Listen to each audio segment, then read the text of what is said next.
yang dimuliakan Allah Subhanahu wa taala. Sebuah hadis dari Abi Dzar radhiyallahu an pernah bertanya kepada Nabi sallallahu alaihi wasallam tentang Nabi Allah Adam alaihi salam. Apakah Adam itu seorang nabi atau bukan?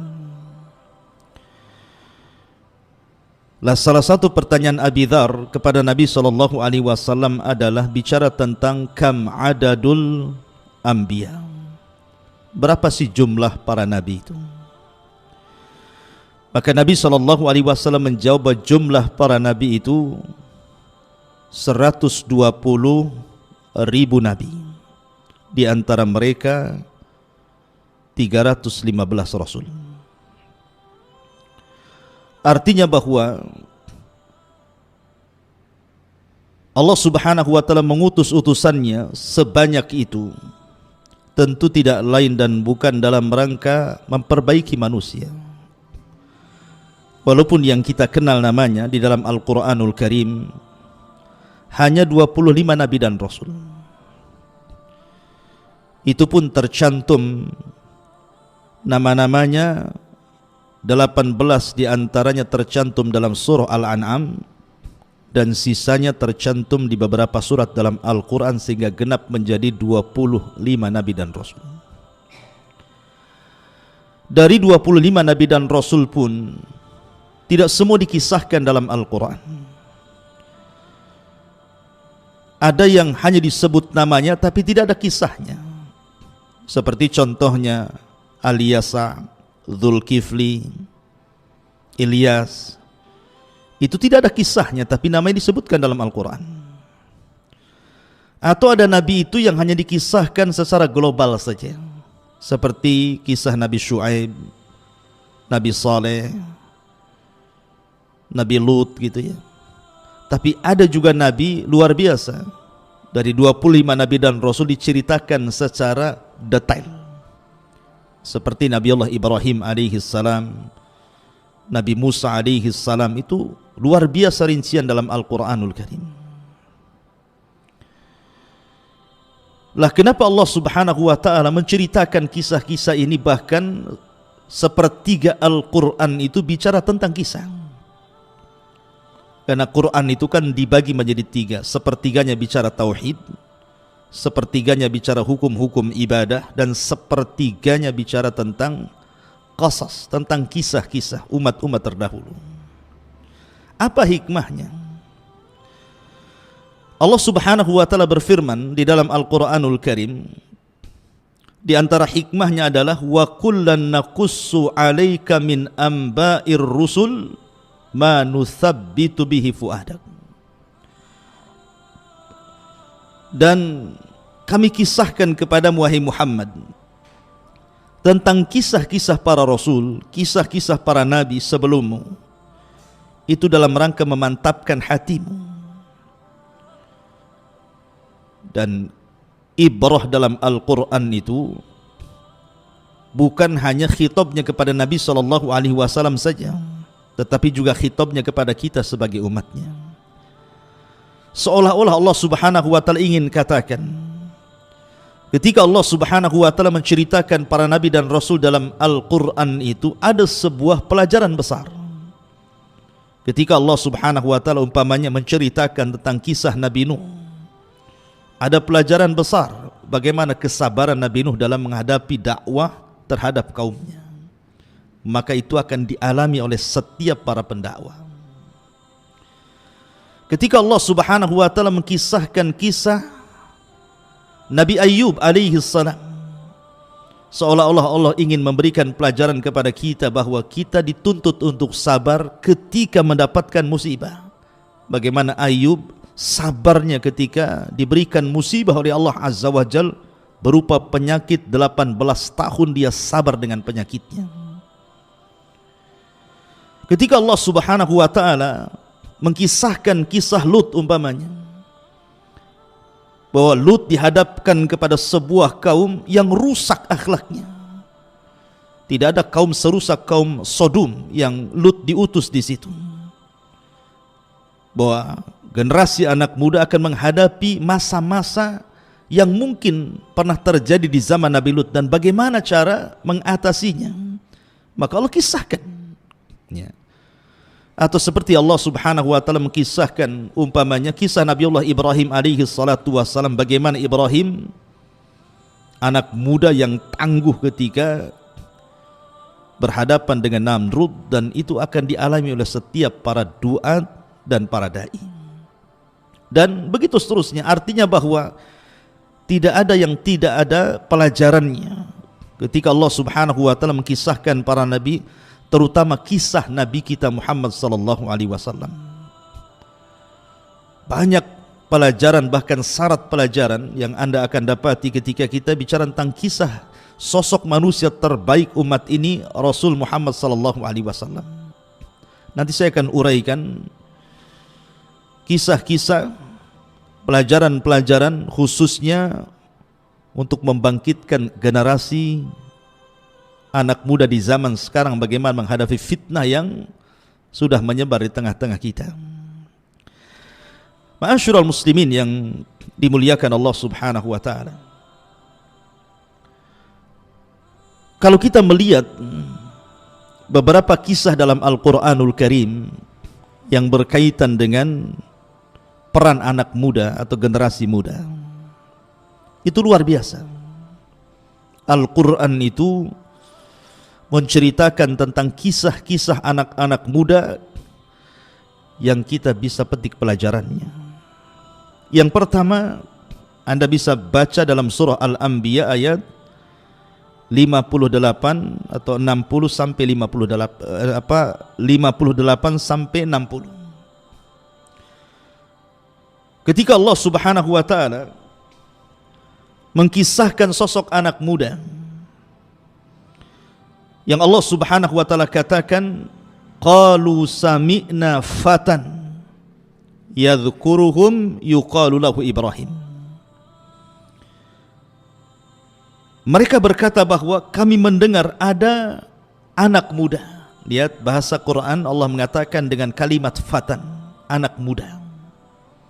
Anak muda ini bernama Ibrahim. Maksudnya Nabiullah Ibrahim alaihi salam. Nabi Ibrahim alaihi salatu wassalam adalah anak muda pemberani. Bayangkan, dia sendirian menghadapi penguasa dunia yang zalim, Namrud. Kita tahu bahwa di dunia ini ada 4 raja yang pernah menguasai dunia, 2 mukmin dan 2 kafir. Adapun yang mukmin adalah Nabiullah Sulaiman alaihi salam dan juga Raja Dzulqarnain yang disebutkan dalam surah Al-Kahfi. Adapun yang kafir ada namanya Namrud dan juga Bukhtun Nasr yang menghancurkan Palestina dan membantai kaum Yahudi pada zamannya. Lah ada anak muda namanya Ibrahim alaihi salam sendirian menghadapi raja yang sangat zalim. Dengan keberaniannya dia menghancurkan patung-patung istana. Sebenarnya tujuan Ibrahim bukan menghancurkan patung. Buat apa patung dihancurkan? Toh juga bisa dibuat lagi. Hari ini patung dihancurkan, besok bisa diproduksi lagi. Tapi Nabi Ibrahim ingin memberikan pelajaran dengan kecerdasannya. Itulah bedanya anak muda dengan orang tua tuh. Anak muda itu punya kecerdasan. Ketika pengalaman tidak bisa menjadi solusi, maka kecerdasan itu diperlukan. Bagaimana Ibrahim ini menjadikan sosok anak muda yang cerdas. Tujuan dia menghancurkan patung bukan menghancurkan patungnya. Buat apa patung dihancurkan? Nanti dibuat lagi, diproduksi lagi. Tapi Ibrahim ingin mengatakan kepada Namrud dan para penyembah berhala di zaman itu, bahwa berhala-berhala yang dianggap Tuhan oleh kalian itu jangan lagi melindungi kalian, melindungi diri mereka sendiri saja tidak sanggup. Lalu buat apa disembah kalau tidak bisa mendatangkan manfaat dan tidak bisa mencegah madarat? Lihat bagaimana peran anak muda Ibrahim alaihi salam. pemuda yang cerdas. Ini satu kisah. Kisah yang kedua disebutkan dalam surah Al-Kahfi ayat 11 sampai 25. Ketika Allah Subhanahu wa taala menceritakan tentang 7 anak muda. Allah Subhanahu wa taala berfirman, "Idz awal fityatu ilal kahfi faqalu rabbana atina min ladunka rahmatan wa hayyi lana min amrina rasyada." Ingatlah ketika para pemuda. Sekali lagi Allah menyebutnya dengan kalimat para pemuda, bukan orang tua. Ini generasi-generasi muda di zaman itu. Ingatlah ketika para pemuda-pemuda itu berlindung ke dalam gua. Lalu mereka berdoa, "Ya Allah, berikanlah rahmat kepada kami dari sisimu dan sempurnakan petunjuk yang lurus bagi kami dalam urusan kami." Dahulu ketika ada sebuah acara kerajaan pada zaman Romawi dulu, maka diundanglah para pejabat dari daerah-daerah. Masalahnya dalam acara kerajaan itu disuruh untuk menyembah berhala. Rupanya ada anak-anak muda yang mereka mengikuti ajaran Isa bin Maryam, sehingga mereka mentauhidkan Allah. Karena di zaman itu agama yang paling benar adalah agama Isa bin Maryam sebelum datang Islam. Fitrah mereka menolak, tidak mau menyembah berhala. Akhirnya kemudian salah satu anak pejabat yang hadir tidak mau ikut dalam acara itu. Satu, kemudian datang lagi satu, kemudian datang lagi satu, sampai 7 anak muda. Awalnya tidak saling kenal. Kemudian tiba-tiba mereka berkumpul di satu tempat. Awalnya tidak saling bicara karena takut curiga mencurigai dengan yang lainnya. Setelah membuka pembicaraan satu dengan yang lainnya, rupanya mereka ada kesepakatan bahwa mereka mengingkari acara kerajaan yang penuh dengan kesyirikan itu. Tetapi kemudian perkumpulan mereka ketahuan, mereka pun ditangkap. Kemudian mereka dipaksa untuk menyembah berhala, kalau tidak mereka dibunuh. Akhirnya mereka pun meminta diberikan kesempatan untuk berpikir 3 hari. Rupanya 3 hari ini digunakan untuk kabur.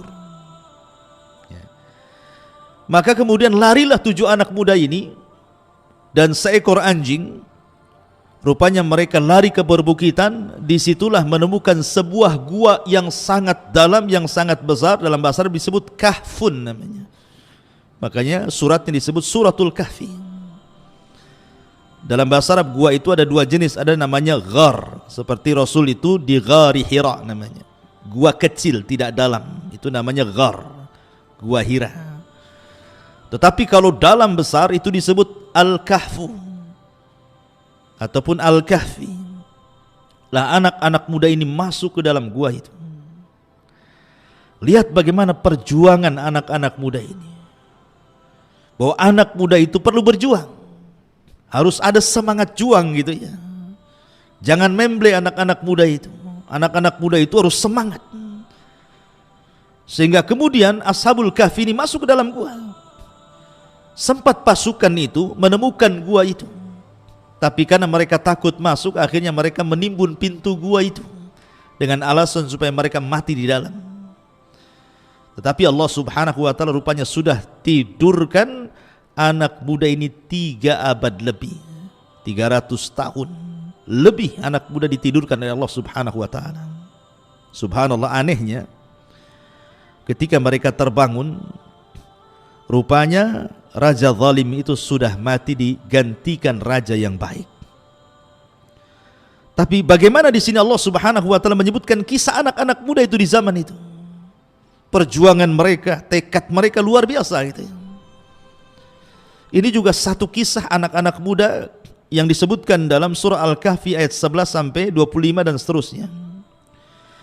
Kemudian juga Anda bisa baca dalam surah Yusuf ayat 24 sampai seterusnya, ketika bercerita tentang Nabi Yusuf alaihi salam, di mana Allah Subhanahu wa taala menyebutnya Yusuf itu dengan kalimat fataha, anak muda. Wa qala niswatun fil madinati imra'atul aziz turawidu fataha an nafsihi qad saghafaha hubba. Dan perempuan-perempuan di kota itu berkata, istri Al-Aziz menggoda dan merayu pelayannya yang masih muda. Di sini Allah Subhanahu wa taala menyebut dengan kalimat fata. Fata itu anak-anak muda artinya. Yusuf ketika itu anak muda. Dalam sirah itu disebutkan usianya 20 tahun ketika dirayu oleh Zulaiha itu. Dan usia 20 tahun masih muda. Ya. Jadi Nabi Yusuf alaihi salatu wassalam ketika dibeli oleh Imra'atu Aziz itu usianya 10 tahun. Kemudian tinggal di rumah Al-Aziz itu 10 tahun. Jadi usianya 20 tahun tuh. Nampak ketampanannya. Ketika kemudian Zulaiha tertarik dengan Nabi Allah Yusuf alaihi salatu wassalam, seorang nabi yang diberikan separuh ketampanan Adam itu. Bahkan dijelaskan itu pintu itu sudah tertutup, terkunci. Sehingga Yusuf tidak mungkin keluar dari situ. Tapi Nabi Yusuf anak muda yang menjaga kehormatannya. Dan ini diperlukan anak-anak muda yang seperti di zaman sekarang ini. Zaman yang penuh dengan fitnah ini diperlukan kebersihan hati seperti Nabi Yusuf. Bagaimana Yusuf itu mampu menghalau godaan Zulaiha, wanita yang cantik, seorang pejabat, orang kaya, dia yang mengajak berzina di tempat yang suci sunyi, tidak ada orang yang tahu. Tetapi karena hatinya yang bersih, Nabi Yusuf ini takut kepada Allah Subhanahu wa taala, dia pun mengatakan, ma'adzallah, aku berlindung kepada Allah, enyahlah kau dariku. Lihat, ini anak muda yang luar biasa, ini perlu dicontoh di generasi hari ini. Karena generasi hari ini hal-hal yang menjerumuskan kepada perbuatan keji perzinahan itu di zaman sekarang luar biasa tuh. Dengan adanya medsos gitu ya, film-film yang tidak layak ditonton, gambar-gambar yang tidak layak dilihat. Belum lagi kalau kita melihat di masyarakat orang-orang yang wanita-wanita pembuka aurat dan penyebar aurat dan begitu seterusnya. Ini tantangan besar. Diperlukan kejernihan hati, diperlukan menjaga kesucian, dan itu besar pahalanya. Nabi SAW sampai mengatakan, sab'atun yudhilluhumullahu fi dhillihi yawma la dhilla illa dhilluh. Ada 7 kelompok yang akan mendapatkan naungan di hari yang tidak ada naungan kecuali naungan Allah. Salah satunya adalah rajulun da'athu imra'atun dhata zamalin dhata mansabin wa jamalin faqala inni akhafullah. Seorang laki-laki yang dipanggil oleh seorang wanita yang cantik, yang kaya untuk berzina, tapi laki-laki itu mengatakan, saya takut kepada Allah. Ma'asyiral muslimin yang dimuliakan Allah Azza wa Jalla, lihat bagaimana Allah menceritakan tentang kisah anak muda Nabi Yusuf alaihi salatu wassalam. Ya. Kemudian juga yang nomor 4 disebutkan dalam surah Al-Buruj. Disebutkan dalam surah Al-Buruj. Allah Subhanahu wa taala mengatakan, kutila ashabul uhdud an-nari dzatil waqud idhum 'alaiha qu'ud wa hum 'ala ma yaf'aluna bil mu'minina syuhud wa ma naqamu minhum illa an yu'minu billahil azizil hamid. Binasalah orang-orang pembuat parit api, maksudnya para pembesar Najran Yaman.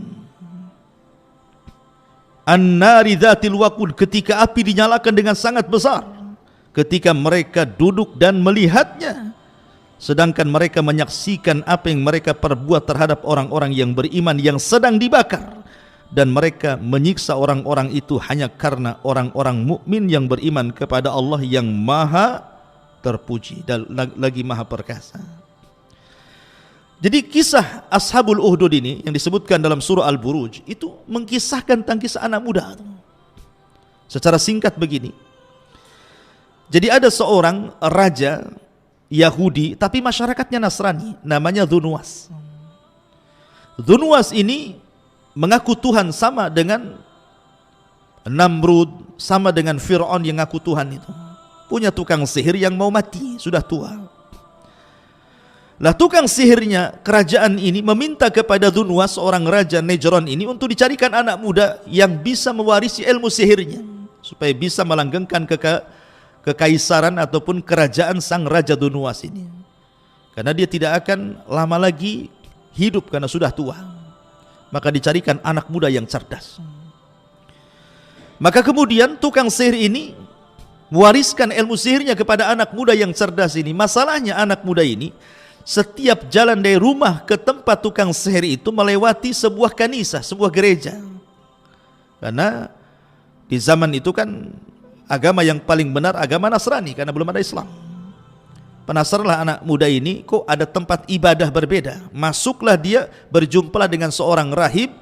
Akhirnya lambat laun belajar. Jadi satu hari itu dia belajar di dua tempat. Satu belajar di gereja, belajar agama Nasrani. Satu di rumah tukang sihir, belajar sihir. Akhirnya kemudian ilmu sang rahib lebih kemudian dipilih dibandingkan ilmu tukang sihir ini. Sampai akhirnya kemudian ketika dia ingin membanding-banding, ini benar mana nih, ilmu tukang sihir kah ataukah ilmu sang rahib ini? Dia mendengar di sebuah tempat ada binatang yang suka mengganggu orang.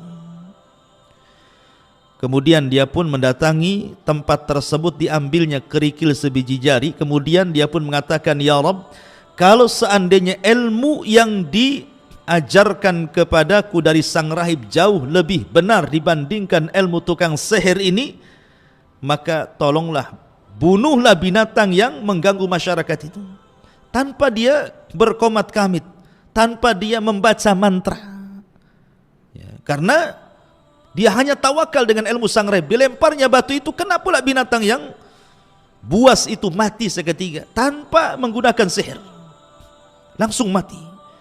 Dari situ dia yakin bahwa agama sang rahib jauh lebih benar dibandingkan tukang sihir. Dari situ dia tinggalkan ilmu sihir, dia fokus belajar agama kepada sang rahib. Kemudian setelah itu dia pun keluar dan menjadi seorang tabib, bahkan sampai bisa menyembuhkan orang buta. Lah Dzunwas ini punya penasehat, buta orangnya. Mendengar ada anak muda bisa mengobati penyakit buta, dipanggil ke rumahnya.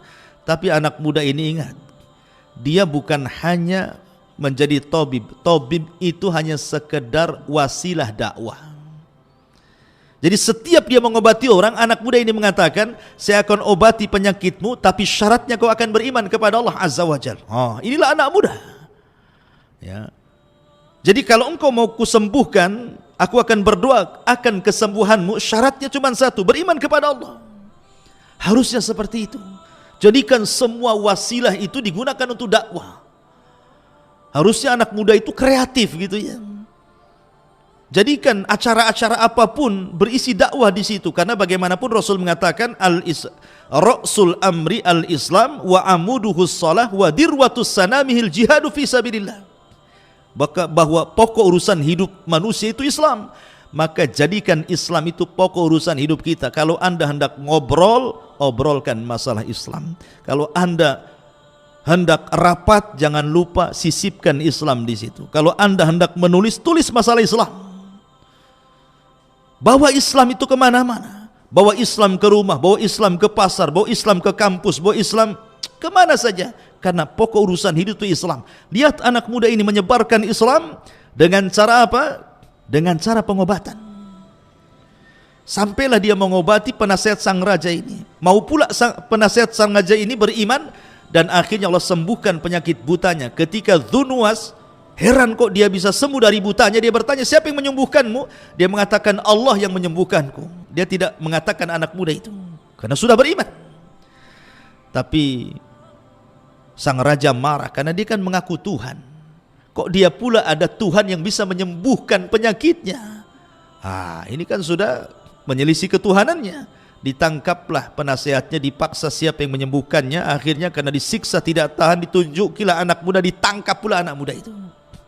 Subhanallah. Kemudian anak muda dipaksa, dan siapa yang mengajarinya? Karena tidak tahan juga disiksa, terpaksa dikasih sang rahib, ditangkap pula sang rahib itu. 3 orang dijebloskan ke dalam penjara. Akhirnya sang rahib dengan penasihat raja ini digergaji kepalanya karena tidak mau murtad. dan di halayak manusia. Tapi anak muda ini ingin diberikan hukuman yang lebih oleh sang raja. Tapi subhanallah, cara apapun yang dilakukan sang raja untuk membunuh anak muda ini tidak bisa. Dibawa ke atas bukit dengan pasukannya, tiba-tiba bukit bergetar, semua pasukannya jatuh mati, anak muda tidak mati. Dibawa ke laut dengan pasukannya, kemudian datang ombak menghempas perahunya, semua pasukannya tenggelam, anak muda ini selamat. Setiap upaya pembunuhan, anak muda ini selamat. Sampai sang raja sudah pusing bagaimana cara membunuhnya. Tapi anak muda tahu diri, kemanapun dia pergi pasti akan ditangkap. Sehingga dia ingin kematiannya itu bermanfaat. Maka dia mengatakan kepada sang raja, boleh kau bunuh aku, tapi syaratnya satu, kumpulkan manusia, gantung aku di hadapan manusia. Kau hanya bisa membunuhku dengan panah yang akan kuberikan, tapi syaratnya ketika kau panah diriku, kau harus mengucapkan Bismillahirrabbilgulam, dengan menyebut Rabb, nama Rabbnya anak muda ini. Raja ini kadang sudah kalut, dia tidak peduli dengan ucapan itu. Akhirnya anak muda itu kemudian diikat di tiang gantungan. 2000 masyarakat Najran yang Nasrani menyaksikan. Sang raja sudah membidik dengan panahnya. Dia pun tidak lupa mengucapkan di hadapan manusia persis seperti yang dikehendaki anak muda itu. Bismillahirrabbilgulam, dengan menyebut nama Allah Rabbnya anak muda itu. Melesatlah panah kena ke pelipis matanya, meninggal anak muda ini. Ketika meninggal anak muda ini, serentak 20.000 masyarakat Najran mengatakan amanna bi rabbil gulam, kami beriman dengan Rabbnya si fulan itu. Kenapa? Karena sang raja tidak sadar dengan mengucapkan kalimat itu menggugurkan ketuhanannya. Sumber iman. Harusnya anak muda itu lebih banyak manfaatnya, gitu maksudnya. Mati satu, tumbuh 20.000, makin stres raja. Akhirnya raja pun menutup benteng, membuat parit api, dimasukkan satu persatu yang 20.000 ke dalam api. Mereka tidak ada satupun yang murtad. Lihat bagaimana anak muda ini menjadikan jalan hidayah. Harusnya Anda demikian. Anak-anak muda ini harusnya sebagai pintu kebaikan, membuka pintu kebaikan kepada orang. Makanya Rasul mengatakan ketika ditanya siapa manusia yang paling manfaat itu wahai Rasul, kata Rasul anfa'uhum linnas, orang yang paling bisa memberikan manfaat kepada manusia. Ini dalam surah Al-Buruj. Kemudian dalam surah Al-Kahfi ayat 61 sampai 65 juga disebutkan kisah anak muda. Allah Subhanahu wa taala berfirman, wa idz qala Musa li fatah la abrah hatta ablugha majma'al bahraini aw amdi hukuba. Dan ingatlah ketika Musa berkata kepada pembantunya anak muda. Fatah itu artinya anak muda. Aku tidak akan berhenti berjalan sebelum sampai ke pertemuan dua lautan, atau aku akan berjalan terus bertahun-tahun antah berantah. Jadi begini cerita kisahnya. Suatu ketika Musa berceramah di depan Bani Israel. Tiba-tiba kemudian ada orang mengatakan, wahai Musa, adakah orang yang lebih alim dari kamu? Musa lupa mengucapkan insya Allah, langsung mengatakan tidak ada. Ucapan Musa ini tidak salah, karena memang di zaman itu tidak ada orang lebih alim dibandingkan Musa. Bagaimana tidak? Dia ulul azmi, dia kalimullah, dia rasul, dia nabi, orang mulia. Tapi bagaimanapun Musa manusia, harusnya dia mengatakan insya Allah tidak ada. Tapi dia lupakan kalimat insya Allah. Akhirnya Allah pun hukum Musa dan mengatakan ada. Di sana ada seorang nabi namanya Khidir. Kau harus belajar sama dia. Maka berangkatlah Musa bersama pembantunya yang masih muda. Al-Quran tidak menyebutnya nama, hanya mengatakan wa idz qala Musa li fata, bahwa Musa berkata kepada pembantunya anak muda itu. Ahli tafsir mengatakan maksud fata di sini artinya Yusa ibn Nun. Itulah yang kesana kemari bersama Nabi Musa alaihi salam. Kisahnya memang tipis sekali disebutkan dalam Al-Quran, tidak terlalu banyak, bahkan tidak disebut namanya, hanya diiringkan dengan kisah Nabi Musa ketika bicara tentang Nabi Khidir. Yang ingin saya katakan, Anda tahu siapa Yusa ibn Nun? Memang kisahnya hanya diselipkan dalam kisah Nabi Musa ketika belajar kepada Khidir. Tetapi dia punya prestasi yang jauh lebih hebat dibandingkan Musa dan Harun.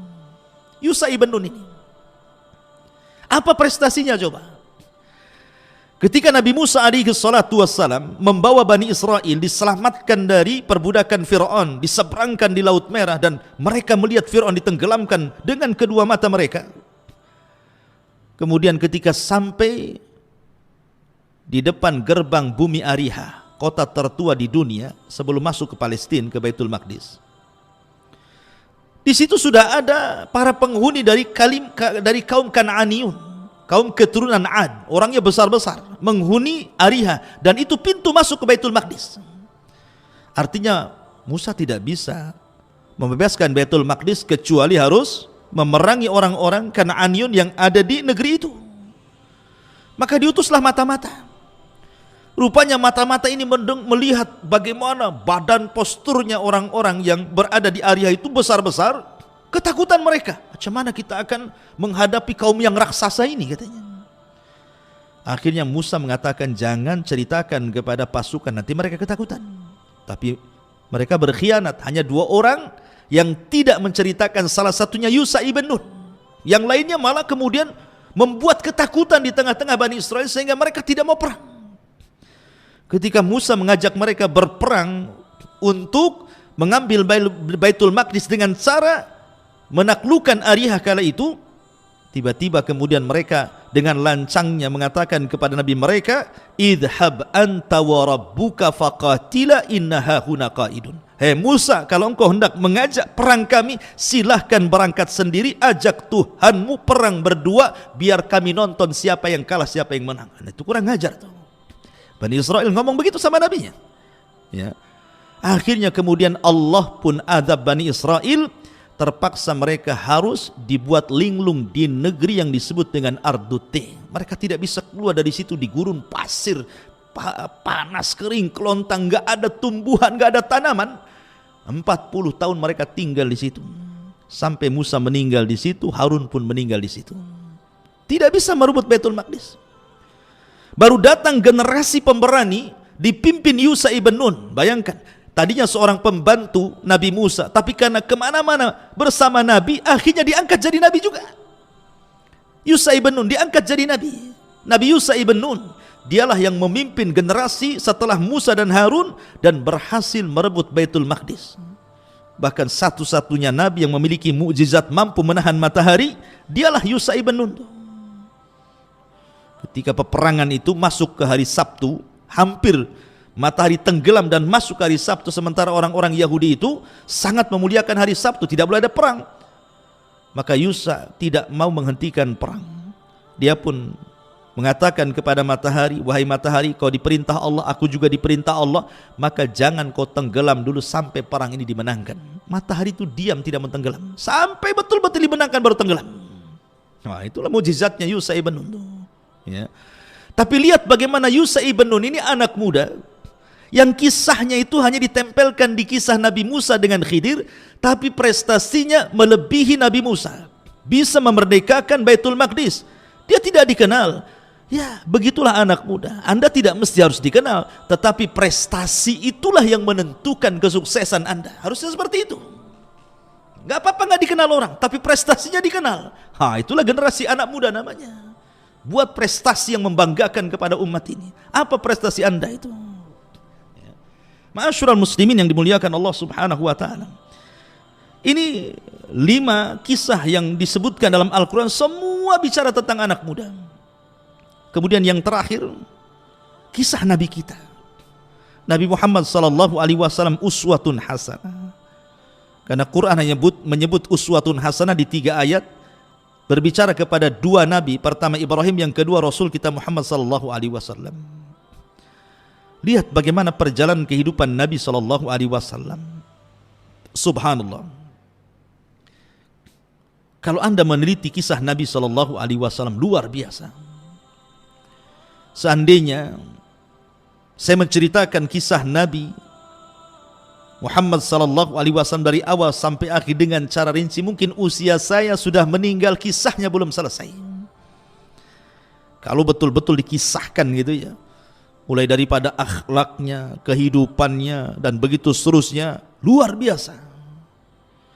Sebelum diangkat menjadi nabi saja, Nabi sallallahu alaihi wasallam itu anak muda yang dikenal akhlaknya luar biasa, sadiqul amin, orangnya sadik, jujur dan juga amanah.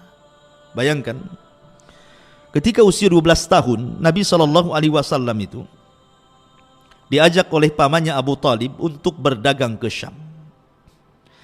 Tetapi masalahnya ketika sampai di perbatasan Syam, rupanya dicegat oleh seorang Buhaira, seorang rahib namanya Buhaira Rahib.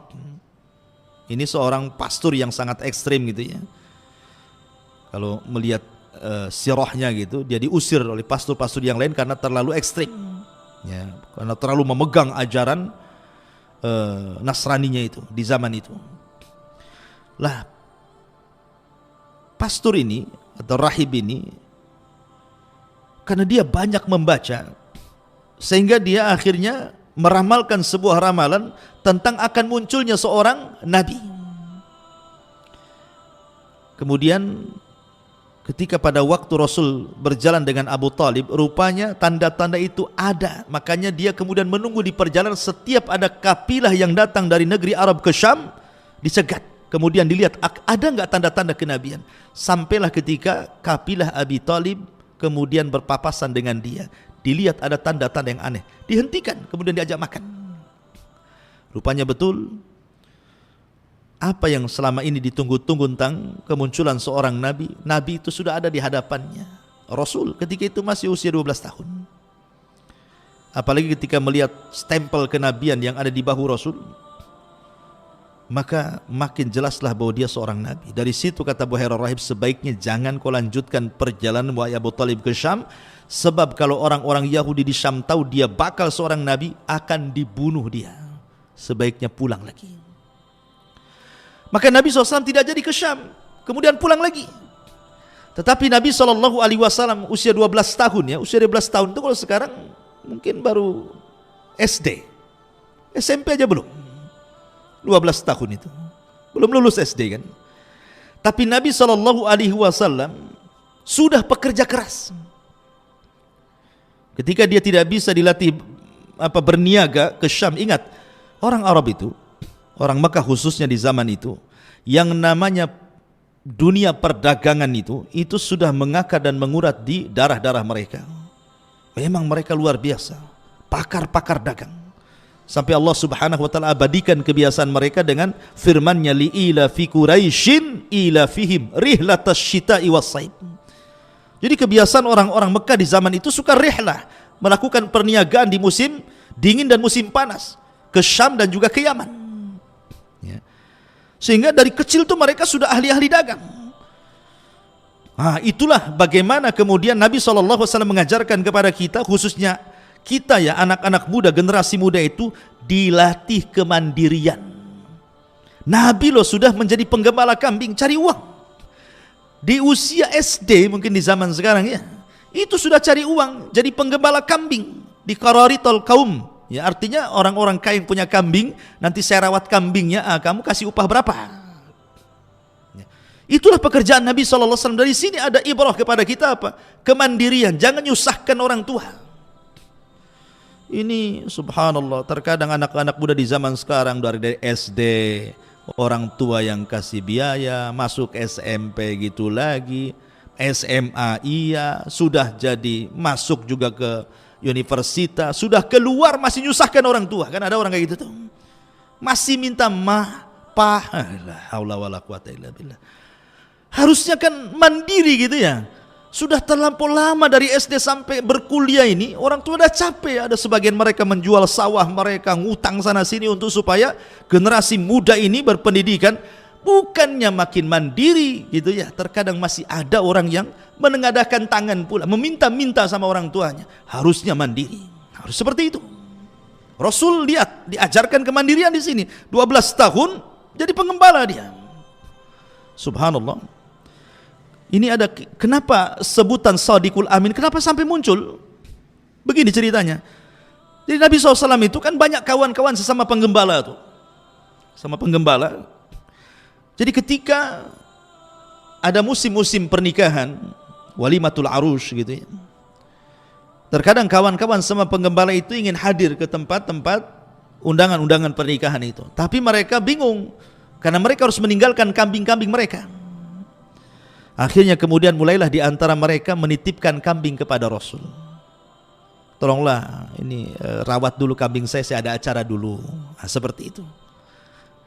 Subhanallah, setiap Rasul dititipkan kambing oleh teman-temannya para penggembala itu, tidak ada satupun kambingnya yang mati, tidak ada satupun kambingnya yang hilang, tidak ada satupun kambingnya yang sakit. Bahkan kambingnya makin gemuk, dirawat luar biasa. Ingat, penggembala kambing itu bukan 1-2 kambing kayak tempat kita. Ya, kita saja pernah hidup di Timur Tengah sana, semiskin-miskinnya orang sana itu ya 100 kambing itu masih miskin kalau penggembala itu. Kambing ribuan gitu ya di sana. Apalagi penduduk Mekah itu memang di zaman itu makanan pokok adalah daging kambing. Lain dengan Madinah kurma gitu ya. Tetapi tentu kan beda. Makanya wajar orang Mekah itu makan kambing gak akan kolesterol, gak akan darah tinggi, karena itu makanan pokok mereka. Kenapa tidak menimbulkan penyakit gitu ya orang makan daging orang-orang Mekah itu? Karena berkat doa Nabi Allah Ibrahim ketika mendoakan makanan dihidangkan istri kedua Ismail, karena istri pertama diceraikan karena tidak punya akhlak, kemudian menikah lagi dengan istri kedua dan akhlaknya baik. Ketika dihadirkan kambing, daging kambing, dan itu menjadi makanan pokok penduduk Mekah, Ibrahim mengatakan Allahumma barik li ta'amihim wa syarabihim, ya Allah berkahi makanannya dan minumannya. Maka menjadilah Zam-Zam menjadi berkah, dan juga daging sebagai makanan pokok menjadi berkah, sehingga tidak membawa penyakit. Ya, tapi ingat ya, ini kambing yang ada di Mekah. Jangan pula Anda yang di Semarang makan kambing saya. Ya, kalau 1 bulan saja orang di Semarang makan kambing, itu udah siap-siap aja masuk rumah sakit. Ya. Kolesterolnya naik semuanya gitu ya. Artinya bahwa kembali ke cerita. Jadi Nabi SAW ketika dititipi sesama penggembala itu, amanah luar biasa. Mulailah tersebar akhlak di tengah-tengah para penggembala kambing. Dan Nabi itu jarang bergaul dengan anak-anak muda, ya tidak bebas bergaul gitu, memilih-milih.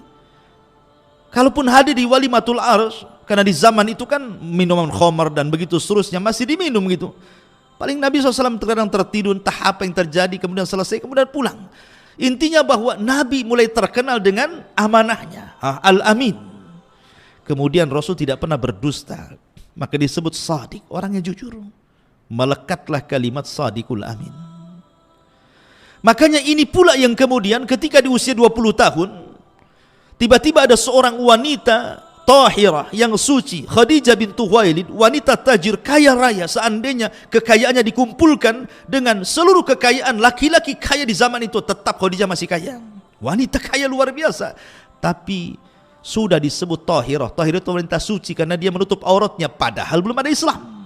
Rasul pun belum diangkat jadi nabi, tapi dia sudah menutup aurat tuh, Khadijah itu. Makanya disebut tahirah, wanita suci. Mendengar kok ada anak muda yang baik, tertariklah dia. Dicari, akhirnya berkenalan dengan Nabi SAW, diajak kerjasama berdagang dengan sistem mudharabah. Akhirnya Khadijah melihat bagaimana akhlak yang luar biasa, bagaimana keuntungan yang melimpah, dan begitu seterusnya. Belakangan dia tertarik dan ingin menikah dengan Nabi SAW. Lah dari sini saja kita bisa petik banyak pelajaran. Ya, bagaimana anak muda ini, Nabi SAW mengajarkan kepada kita akhlak yang luar biasa. Rasul di usia 20 tahun ke bawah nih, ya. Tetapi lihat akhlaknya sudah dikenal. Akhlaknya sudah dikenal. Harusnya generasi muda ini yang paling dipentingkan hari ini, akhlak yang tidak ada. Yang hilang pada generasi muda hari ini akhlak.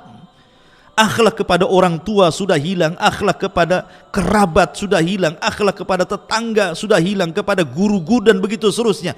Ini akhlak yang hilang ini. Harus tanamkan akhlak-akhlak yang betul-betul. Jangan sampai kemudian anak muda ini mengikuti tren, ya kan? Jadilah anak-anak muda yang berakhlak. Kebaikan juga jangan mengikuti tren. Kebaikan itu harus dasari ilmu. Sebab kalau kebaikan ngikuti tren, nanti hilang trennya, hilang pula kebaikannya. Trennya orang baca Quran sekian 1-3 hari berapa juz gitu, tren aja. Nanti hilang trennya, hilang pula baca Qur'annya gitu maksudnya ya. Artinya kebaikan itu dilakukan karena ilmu, bukan karena mengikuti tren. Karena ilmu yang mendidik dia sehingga menjadikan seseorang itu berakhlak. Lah ini yang harus ditanamkan anak-anak muda di zaman sekarang, akhlak. Ustadz, akhlak itu apa sebenarnya? Saya akan sebutkan perkataan Abdullah ibn Mubarak, akhlak itu hanya 3 kata saja. Anda kalau mengikuti 3 kata, Anda berakhlak. Akhlak itu kaful adha wa badlun nadha wa talaqatul wajhi. Kata Abdullah ibn Mubarak, 3 kata saja. Kaful adha, jangan menyakiti orang, baik dengan lisan ataupun dengan perbuatan ataupun dengan hati. Makanya Rasul mengatakan al-muslimuna man salimal muslimuna min lisanihi wa yadi. Seorang muslim dikatakan muslim itu ketika muslim lain selamat dari lisan kita dan tangan kita. Jangan sakiti orang ya. Dengan lisan kita, karena anak muda di zaman sekarang ini kan subhanallah, kadang mengucapkan kalimat tidak dipikir dulu, enggak berakhlak lagi sudah. Wah, kalau sudah marah itu kalimat-kalimat binatang semua keluar. Cacian, makian, laknatan itu sudah biasa anak-anak muda zaman sekarang ini. Kesenggol sedikit sakit hati langsung memaki orang gitu. La haula wala quwata illa billah. Maka cerminan akhlak itu bisa menjaga lisan, tidak mengeluarkan kata-kata kecuali yang baik. Kalau tidak bisa diam. Atau perbuatan, atau mungkin hati, mudah suudon sama orang gitu ya. Kemudian yang kedua, badlun nadha. Kata Abdullah bin Mubarak, badlun nadha itu artinya mudah menolong. Anak muda sekarang mudah menolong. Harusnya mudah menolong. Apalah yang bisa saya bantu? Anda bisa ilmu, sebarkan ilmu. Anda bisa punya tenaga, dengan tenaganya, dengan jabatannya, dengan apanya. Apa yang bisa Anda lakukan untuk Islam, lakukan. Kemudian talaqatul wajhi. Jangan lupa punya wajah yang tidak menyeramkan orang. Mudah senyum, ya. Mudah senyum. Lihat bagaimana Nabi Allah Sulaiman ketika melihat senyum semut yang bicara kepada sesama semutnya. Ketika Sulaiman hendak berjalan dengan pasukannya, kata Raja Semut, masuklah kalian kepada lubang-lubang kalian. La yakhtimannakum Sulaiman wa junuduhu wa hum la yash'urun. Jangan sampai Sulaiman dan pasukannya menginjak kalian sementara mereka tidak tahu. Sulaiman paham bahasa binatang. Apa? Ketika mendengar Raja Semut ngomong begitu, fatabassama dhahika min qawliha. Sulaiman pun senyum dan tertawa kepada semut. Kalau semut saja disenyumi sama Sulaiman, ya harusnya sama orang lebih senyum lah kan begitu. Ya, tapi jangan pula kita ada semut senyum pula ke semut Anda gitu ya. Artinya bahwa di sini bagaimana Sulaiman mengajarkan akhlak senyum. Ya, senyum itu penting. Orang kalau biasa senyum pasti manis senyumnya. Orang kalau jarang senyum, sekali senyum itu pahit rasanya. Ini apa kok senyum, ini ada masalah ini kan gitu. Ya. Ma'asyiral muslimin yang dimuliakan Allah Subhanahu wa taala. Intinya bahwa Nabi mengajarkan akhlak itu anak muda luar biasa. Makanya Rasul mengatakan bu'ithtu liutammima makarimal akhlak. Makanya ketika dia diangkat jadi Nabi dan Rasul, tidak ada yang mencela akhlak Nabi. Tidak ada. Ketika Rasul diangkat jadi Nabi dan Rasul, tidak ada yang mencela akhlak Nabi. Enggak ada yang mencela akhlak Nabi. Mereka tidak menerima dakwah Nabi itu bukan dari segi akhlaknya, tapi dari segi konten dakwahnya. Mereka tidak mau dinasehati. Tidak, ketika Nabi SAW mengajarkan tauhid untuk meninggalkan berhala, mereka enggak mau itu saja. Mereka berpegang kepada ajaran anak nenek moyang mereka. Dan subhanallah, di zaman periode Mekah itu yang banyak masuk Islam anak muda. Orang tua itu susah masuk Islam. Abu Jahal, CS itu susah masuk Islam. Mereka lebih berpegang kepada nenek moyang mereka. Anak-anak muda itu yang masuk Islam. Abu Bakar, Umar, Utsman, al-asyaratul mubasyiruna bil jannah. Kalau Anda tahu 10 sahabat yang dijadikan masuk surga itu semua anak muda. Yang usianya 30 tahun ke atas cuma 3 orang. Abu Bakar, Utsman, Abdurrahman ibn Auf. Coba. Yang usianya 30 tahun ke bawah itu 5 orang. Bahkan yang usianya 20 tahun ke bawah itu 2 orang. Artinya itu anak-anak muda dan semua menjadi pemimpin Islam. 10 sahabat injikan masuk surga itu semua menjadi pemimpin Islam, bukan pemimpin Arab, pemimpin Islam. Semua menorehkan sejarah dan semua mengajarkan pendidikan kepada generasi muda. Lihat Abu Bakar, Umar, Utsman, Ali, Tolha, Zubair. Subhanallah, kalau Anda membaca biografi mereka, luar biasa. Pelajaran besar bagi generasi muda itu. Ma'asyiral muslimin, coba. Nabi SAW berdakwah itu tidak lama, berbeda dengan nabi-nabi sebelumnya. Nuh berdakwah kepada kaumnya berapa tahun?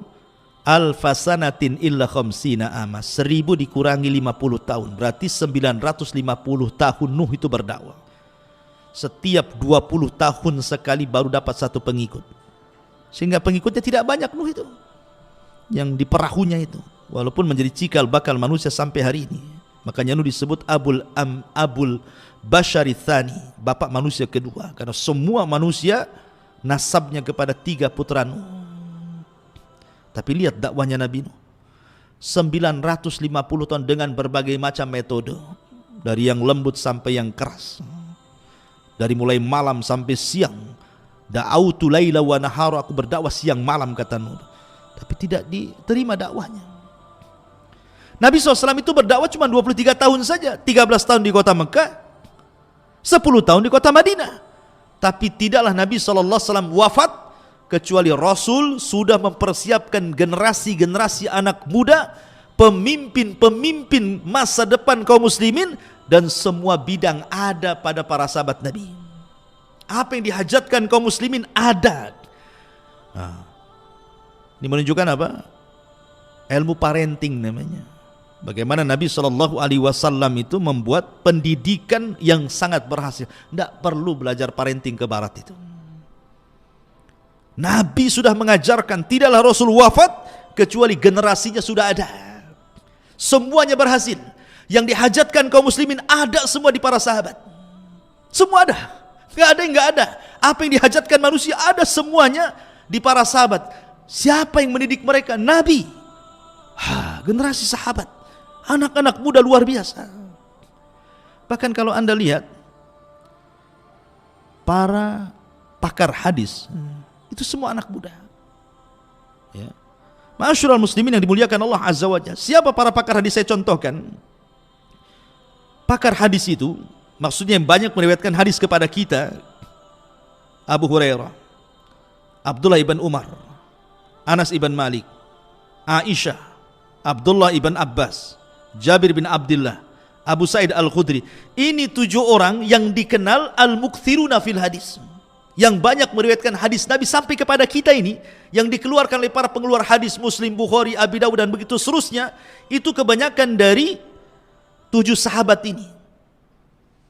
Mereka lah orang-orang yang banyak meriwayatkan hadis di atas 1000 hadis, maksudnya gitu. Jadi sahabat-sahabat yang meriwayatkan hadis sampai kepada kita di atas 1000 hadis. Dan yang terbanyak adalah Abu Hurairah, 5000 hadis lebih gitu ya. Tapi kita lihat Abu Hurairah radhiyallahu an, anak muda. Ya. Abdullah bin Umar anak muda. Bahkan Abdullah bin Abbas itu berjumpa dengan Rasul cuma 3 tahun saja. Kemudian Rasul meninggal dunia. Tapi tidak menghalangi menjadi ulama dunia. Abdullah bin Abbas itu anak muda. Usia 13 tahun Rasul sudah meninggal. Karena ketika dia dibawa oleh bapaknya Abbas itu dari Mekah ke Madinah pada tahun 7 Hijriah, baru berjumpa dengan Rasul di usia 10 tahun. Sehingga 11 Hijriah Rasul meninggal, hanya berjumpa 3 tahun bersama Rasul. Tapi lihat 3 tahun perjalanan bersama Rasul menjadikan Abdullah bin Abbas ulama besar. Hanya 3 tahun saja. Menunjukkan kegigihan Abdullah bin Abbas tentunya dalam belajar. Ya, dalam belajar. Anas bin Malik menjadi pembantu Rasul gitu ya, di usia 10 tahun sampai wafatnya Nabi. Jadi ulama besar. Jabir bin Abdullah, Abu Sa'id Al-Khudri, bahkan Ummul Mu'minin Aisyah radhiyallahu anha, ini semua usia-usia muda tuh. Usia muda, cerdas, berkualitas, dan juga menorehkan banyak sejarah. Lah harusnya anak-anak muda seperti itu. Ada satu kisah menarik. Jadi di zaman Nabi SAW, ini di zaman sahabat, anak-anak sahabat, anak-anak para sahabat Nabi SAW, usianya masih muda-muda, masih belasan tahun. Ya, mungkin usia-usia SMP lah di zaman sekarang ini. Di sana ada Abdullah ibn Umar, kemudian Mus'ab, kemudian Urwah, kemudian satunya Abdul Malik ibn Marwan. Jadi 4 sahabat ini, anak-anak sahabat nih. Abdullah ibn Umar, anak daripada Umar ibn Khattab. Kemudian Mus'ab ibn Zubair, putra daripada Zubair ibn Awam. Urwah bin Zubair juga sama, putra daripada Zubair bin Awam. Kemudian Abdul Malik ibn Marwan. Abdul Malik ibn Marwan, putra daripada Marwan, sahabat Nabi. Jadi anak-anak muda ini kumpul di depan Ka'bah. Ya, karena mereka bukan anak-anak muda jalanan, bukan anak-anak muda yang hidup di jalan-jalan, trek-trekan zaman sekarang ini kan, nongkrong di jembatan. Bukan, mereka bukan anak-anak muda gaya anak muda zaman sekarang gitu ya, nongkrong sampai pegang-pegang botol minuman keras. Nah, mereka anak-anak muda terdidik. Yang namanya anak-anak muda terdidik tentu kalau berkumpul yang dibicarakan pasti soal cita-cita masa depan. Kamu kalau sudah besar nanti ingin jadi apa, gitu bahasanya. Itulah anak muda. Harusnya seperti itu anak muda ini. Ini kumpul, kalau laki-laki cerita perempuan, kalau perempuan cerita laki-laki. Mau jadi apa Anda ini? Ya. Lihat bagaimana ini 4 anak-anak sahabat ini bercerita tentang cita-cita. Yang lain mengatakan, wahai Mus'ab, kalau engkau besar ingin jadi apa? Ya. Kalau engkau wahai Urwah ingin jadi apa? Kalau engkau ya Abdullah ibn Malik ingin jadi apa? Maka kata Mus'ab, dia mengatakan, kalau aku besar, aku ingin menjadi orang besar dan menikahi 2 wanita dari pembesar, Aisyah bintu Tolha dan Sakinah bintul Hasan. Ada Urwah mengatakan, kalau aku tidak, aku ingin menjadi ulama yang diambil ilmunya. Ini luar biasa. Apa kata Urwah? Saya ingin menjadi ulama, atamanna an yu'khad anil ilmu. Aku bercita-cita aku ini jadi orang alim dan orang-orang mengambil ilmu dariku. Luar biasa himmahnya ini. Kemudian Abdul Malik ibn Marwan, kalau saya tidak, saya bercita-cita menjadi khalifah. Itu kan mantap cita-citanya gitu. Cita-cita besar semua tuh. Dalam riwayat juga Abdullah ibn Zubair ikut juga di situ. Saya ingin menjadi penguasa Hijaz katanya. Luar biasa ini. Lihat anak-anak muda itu kalau ngomong cita-citanya itu masa depan dia. Ya. Anak muda zaman sekarang ini cita-citanya aneh-aneh. Subhanallah ya. Kalau udah kumpul sesama mereka itu yang diceritakan tidak jelas gitu. Lihat anak-anak muda di zaman itu menjadi percontohan, memiliki cita-cita besar ke depan, membangun bangsa, membangun peradaban, ilmu begitu ya. Itulah cita-cita mereka. Giliran mereka tanya sama Abdullah ibn Umar, Abdullah ibn diam saja. Orang mereka, wahai Abdullah ibn Umar, kalau engkau dari tadi diam, kau ini kalau sudah besar nanti ingin jadi apa? Subhanallah. Abdullah ibn Umar lain pula dia cita-citanya. Dia mengatakan, tamannaitu an adkhulal jannah. Aku hanya bercita-cita ingin masuk surga. Ini yang satu lain nih. Ini yang 4 ini atau yang 3 tadi itu bicara tentang dunia semua tuh. Ya. Tapi yang satu ini pula cerita akhirat. Subhanallah. Karena mereka anak-anak muda yang gigih, yang betul-betul mengejar cita-cita. Semua yang dicita-citakan menjadi kenyataan semuanya. Urwah menjadi ulama besar. Siapa tidak kenal Urwah ibn Zubair? Alim, ulama besar. Seorang thalabul ilmi harus kenal siapa Urwah. Kalau Anda baca kitab-kitab tafsir, banyak kemudian tafsir-tafsir yang diambil dari perkataan Urwah ibn Zubair ini. Abdul Malik ibn Marwan menjadi khalifah. Abdullah ibn Zubair menjadi khalifah. Semua tercapai cita-citanya, kecuali Abdullah ibn Umar. Ya karena cita-citanya tidak di dunia dia. Dia cita-cita ingin masuk surga. Ya kan? Tapi lihat himmahnya, luar biasa, semangatnya loh. Itulah anak muda namanya ya. Itu anak muda. Didikan siapa mereka coba? Didikan Nabi SAW. Nabi yang mendidik mereka seperti itu. Ya. Jadi generasi muda harus bangkit. Jangan loyo. Ya. Justru dari para sahabat Nabi inilah kemudian Islam tersebar kemana-mana. Di zaman Khulafaur Rasyidin saja sudah kemana-mana tuh. Di zaman Utsman saja sampai ke daratan Afrika sana. Bahkan di zaman Utsman inilah sabda Rasul terbuka bahwa kalian akan membawa pasukan melewati lautan. Di zaman Utsman terjadi melewati lautan sampai daratan Afrika itu kemudian dikuasai kaum muslimin. Dan di zaman Khulafaur Rasyidin sudah hampir sebagian besar dunia sudah tersebar Islam kemana-mana. Ya. Sampai kemudian dengan berkembangnya Islam dari satu daerah ke daerah berikutnya sampai pula ke negeri kita. Walaupun tentu dengan berbagai macam versi lah Islam masuk ke Nusantara ini. Ada yang versi Gujarat tahun berapa itu 13 abad 13 Masehi gitu ya. Ada yang mengatakan versi Persia gitu ya. Ada yang mengatakan versinya Arab, Mekah gitu ya. Ada yang mengatakan versi Cina, macam-macam. Tapi intinya bahwa akhirnya Islam pula masuk ke negeri kita. Dan ini sebuah nikmat besar. Kalaulah bukan karena nikmatul Islam, kita tidak akan pernah bahagia.